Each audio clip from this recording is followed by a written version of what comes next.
یا اللہ ہماری غلطیوں کو معاف فرما اور ہم پر اپنی رحمت برسا۔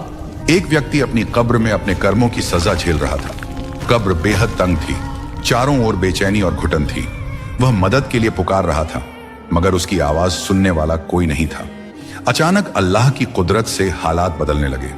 وہ تنگی ختم ہونے لگی، بے چینی سکون میں بدل گئی اور وہی قبر ایک خوبصورت باغ جیسی ہو گئی۔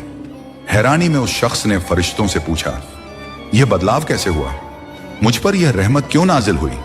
فرشتوں نے جواب دیا، یہ تیرے اعمال کی وجہ سے نہیں ہے بلکہ تیرے معصوم بچے کی وجہ سے ہے۔ اس وقت تیرا بیٹا اپنے استاد کے سامنے بیٹھ کر قرآن پڑھ رہا ہے۔ اللہ کا فرمان ہوا، جب میرا نام ایک معصوم زبان سے لیا جاتا ہے تو میں اس کے والد کو کیسے عذاب میں رکھوں؟ اس سے یہ سیکھ ملتی ہے کہ نیک اولاد صرف دنیا میں ہی نہیں بلکہ آخرت میں بھی اپنے والدین کے لیے رحمت کا ذریعہ بنتی ہے۔ بے شک اللہ سب سے بڑا، سب سے مہربان اور بے حد رحم کرنے والا ہے۔